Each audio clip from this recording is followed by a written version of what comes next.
오늘 말씀은 절뚝이는 영혼 왕의 식탁에 앉다.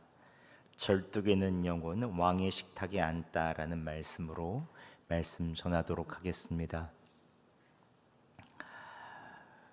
우리는 계속해서 다윗의 있는 삶을 보면서 하나님께서 어떻게 그를 이끄셨나를 계속해서 살펴보고 있습니다. 학핫한 이름도 없는 그에게, 막내였던 그에게, 보잘것없는 그에게 기름을 부어주셨고 또 그를 골리앗과 싸워 이길 수 있게 하여 주셨으며 또 도망자에 있는 길에서도 항상 그의 마음 가운데 주님이 은혜와 성령을 부어주셨고 또 왕이 되었어도 계속해서 그는 항상 기도하며 주께로 나아갔던 것들을 볼 수 있습니다. 지난주에는 그가 성전을 짓고자 하는 주님의 집, 우리 집은 너무나도 큰데 주님은 저렇게 장막에 거하셔야 되겠나 하는 그 중심으로 주님을 사모하는 마음을 아셔서 주님께 대대로 축복을 받게 되죠. 이제 다윗은 명실상부한 이스라엘 왕이 되었습니다. 나라는 안정됐고 가는 곳마다 전쟁에서 승리했습니다. 전국을 다스릴 관리도 다 두었습니다. 나라의 전체 기틀이 마련됐습니다. 그런데 그때 다윗이 신하들에게 명령합니다. 1절에 이렇게 말합니다. 다윗이 이르되 사울의 집에 아직도 남은 사람이 있느냐?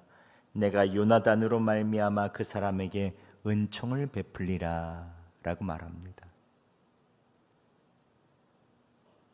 다윗이 사울 가문에 남은 사람이 있는지를 찾아보라고 하죠. 요나단 때문에 내가 은총을 베풀겠다라는 것입니다. 사울의 집안을 다 찾아보니 이 시바가 사울 가문의 종이었던 것 같습니다. 시종이었던 이 시바를 통해서 요나단의 아들 무비보셋이 있다는 말씀을 듣습니다. 다윗 왕은 사람을 보내서 무비보셋을 데려오죠. 오늘 말씀은 다윗이 그에게 할아버지 사울 왕에 있는 밭을 다 도로 돌려주고 왕의 식탁인 식탁에서 함께 식사하도록 했다라고 하는 것이 오늘 말씀입니다. 그런데 여러분 한번 생각해 보시죠. 무비보셋이 오늘 왕의 식탁에 앉을 자격이 있습니까? 그는 왕의 식탁에 앉으면 안 되는 사람입니다. 새 왕조가 서면 이전 왕조의 씨를 말리는 것, 그것은 다음 모든 권력을 잡은 자들이 그렇게 하는 것입니다. 왜냐하면 이전 왕의 자손들이 다시 세를 모으기가 쉽거든요. 사실 이 다윗은 유다 지파를 중심으로 왕이 되었죠. 나머지 지파들은 모두 다 사울 왕을 따랐던 지파들이었습니다. 그러니까 왕족인 무비보셋이 있다면은 사울을 중심으로 하는 그 세력들은 언제나 위협이 될 수 있죠. 다윗의 왕조가 섰으니 이제 사울의 왕의 후손은 없애야 합니다. 그런데 왕의 식탁에 불러서 겸상을 하다니요. 왕과 겸상한다는 것은 무엇입니까? 왕과 같은 위치라는 것을 공공연하게 보여주는 것입니다. 그러니 조금만 다윗이 흔들렸다 그러면 언제든지 무비보셋을 중심으로 세를 모아서 반역할 수 있는 빌미를 주는 것입니다. 이제 다윗이 겨우 나라를 안정시켜 놨는데 이것은 다시 뒤흔드는 일이죠. 불안한 일입니다. 사실 무비보셋 입장에서도 조용히 살고 싶었을 수 있습니다. 무비보셋을 알아보니 4절에 로드발 암미엘의 아들 마길의 집에 있었다고 말합니다. 로드발은 어디입니까? 로라는 말은 히브리어로 no, 아니다 라는 뜻이고 드발이라는 것은 사람의 말, 언어나 그리고 사물을 말하고 있습니다. 그러니까 즉 이것을 신학자들은 목초지가 없는 곳, 말로 표현이 안 될 정도로 척박한 곳을 이 로드발이라고 말합니다. 근데 이 로드발이 요단 동편의 저기 밑에 가장 척박한 지역에 있었어요. 사막 지역에 있었습니다. 골짜기도 그런 골짜기가 없는 그곳에 있었어요. 그는 다윗에게 걸리면 죽는다는 것을 누구보다도 잘 알기에 그 척박한 땅 로드발에 있는 마길이라는 사람의 집에 얹혀서 20년간을 숨어 살았습니다. 무비보셋도 사는 게 아니었겠죠. 그는 걸을 수가 없었습니다. 5살 때 사울과 요나단이 블레셋과의 전투에서 함께 전사해버리고 그 소식을 듣고 유모가 무비보셋을 안고 막 뛰어가다가 그를 놓쳤죠. 그래서 발부터 떨어졌습니다. 사고로 2발을 다 절개되었고 치료조차 못하니 아예 걷지 못하게 됐죠. 왕손으로 태어났지만 누구에게 이야기할 수도 없고 언제나 그는 죽음의 공포 가운데 살고 있었을 것입니다. 난 이제 다윗에게 발견되면 죽는다.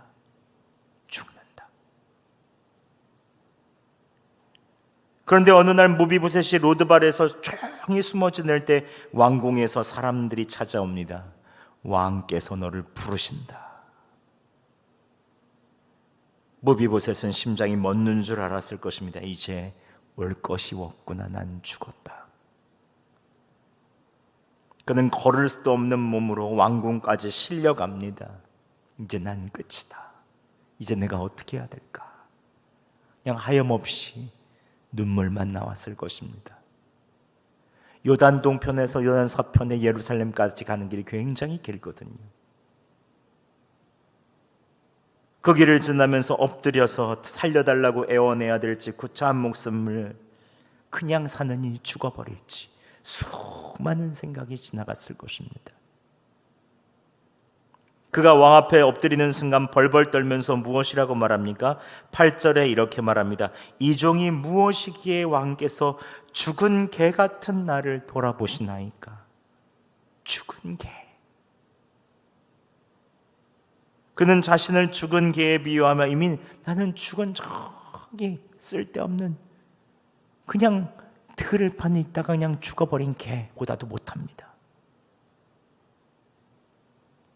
죽은 동물 같다고 말합니다. 그 앞에 설 수가 없다는 것이죠. 왜 내가 여기 왔는지 모르겠습니다. 은혜를 모르면 왕의 앞에 설 수가 없죠.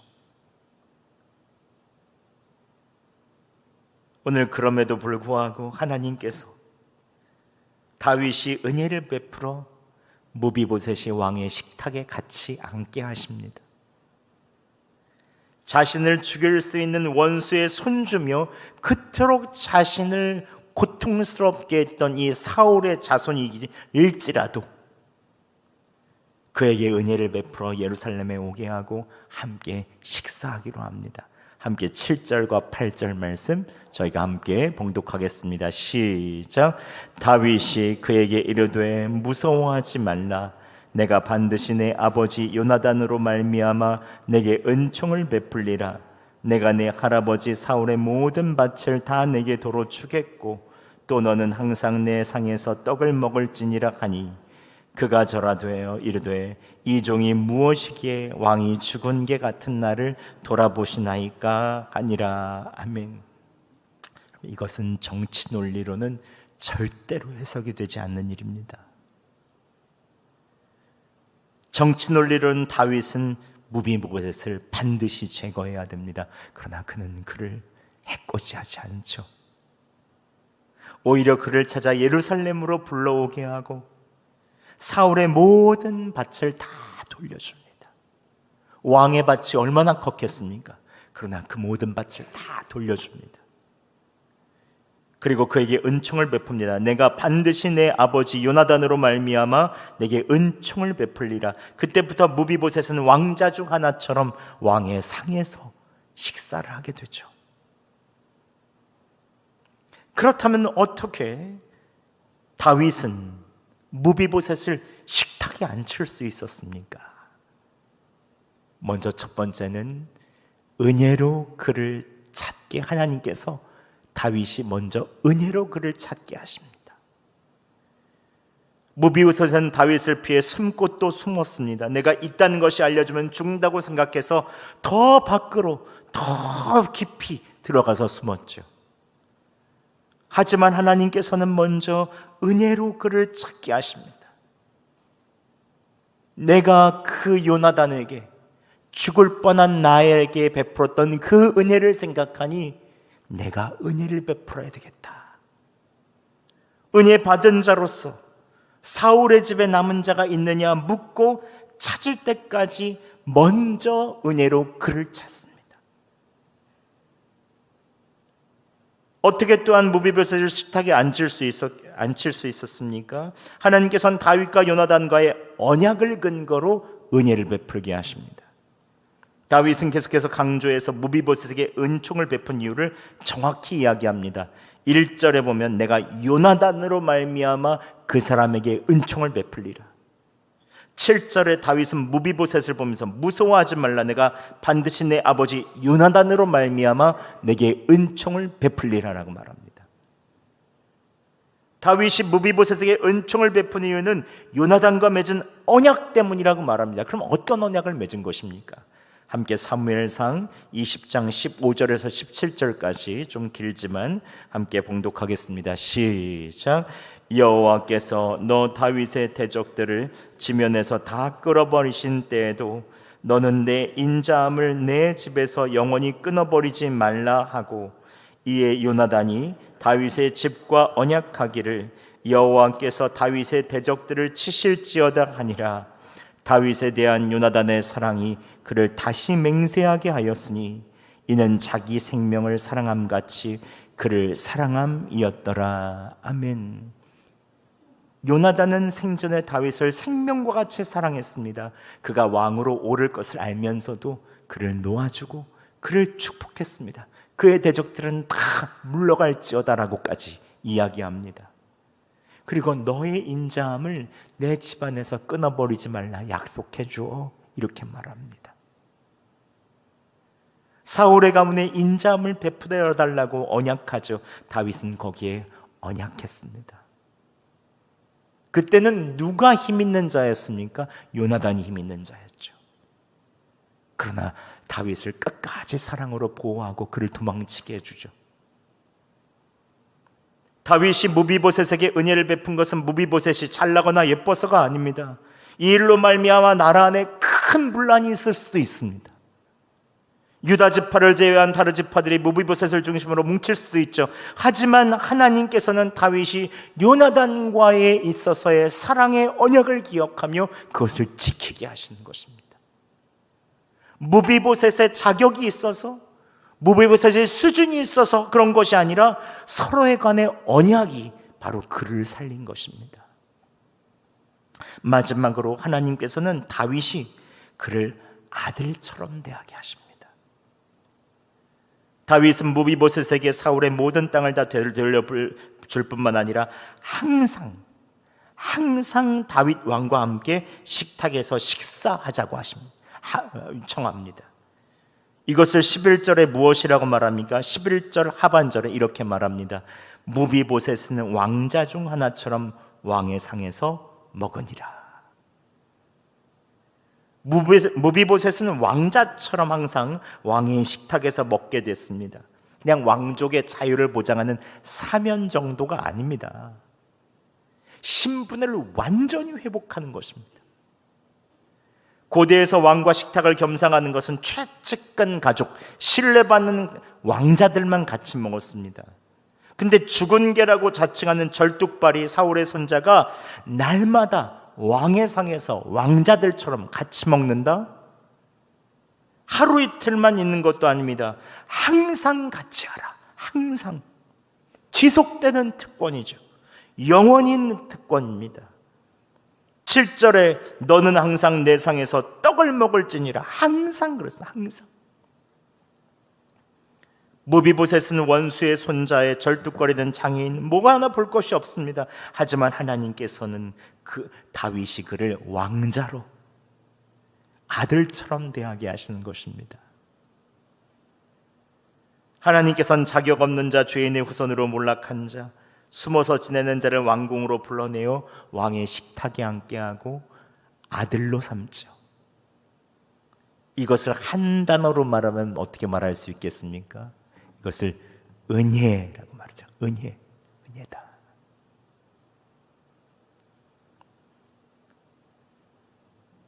오늘 왜 이 사건을 이토록 길게 해놓은 것입니까? 한 장을 다 여기에 할애한 것입니까? 하나님께서는 이 다윗을 통해 무비보셋에게 베푼 이 은총은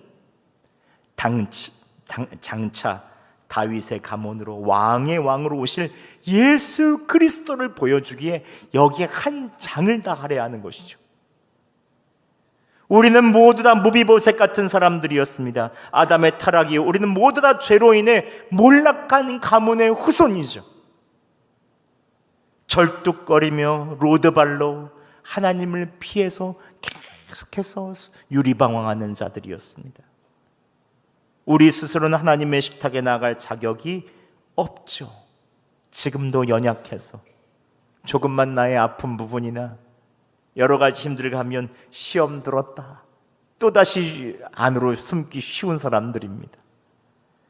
우리가 가진 거라고는 사울의 후손처럼 불순종한 흔적, 몰락한 과거, 심판받아 마땅한 행동밖에 없죠. 그럼에도 불구하고 하나님께서 왕이신 예수 그리스도를 통해서 우리를 먼저 찾으셨습니다. 하나님의 아들이신 그분께서 우리를 찾기 위해 로드발 같은 가장 척박하고 낮은 우리에 있는 모든 삶의 장소로 내려오셨죠. 우리의 가정, 우리의 삶의 자리, 모든 곳까지 주님께서 만져주시기 위해서 그 크신 분이 이 땅에 내려오셨습니다. 우리가 뭘 잘해서가 아니죠. 예수 그리스도께서, 하나님께서 왕이신 예수 그리스도 통해 우리를 찾으셨죠. 왜냐하면 십자가에서 하나님의 언약을 이루셨기 때문에 그렇습니다. 무비보셋이 태어나기도 전에 다윗과 요나단이 서로 사랑하여 언약을 맺은 것처럼 우리가 태어나기도 전에, 죄를 짓기도 전에 하나님께서는 우리를 사랑하기로 선택하셨죠. 에베소서 1장 3절에서 5절 말씀 함께 봉독하겠습니다. 시작. 찬송하리로다. 하나님 곧 우리 주 예수 그리스도의 아버지께서 그리스도 안에서 하늘에 속한 모든 신령한 복을 우리에게 주시되 곧 창세전에 그리스도 안에서 우리를 택하사 우리로 사랑 안에서 그 안에서 거룩하고 흠이 없게 하시려고 그 기쁘신 뜻대로 우리를 예정하사 예수 그리스도로 말미암아 자기의 아들들이 되게 하셨으니 아멘.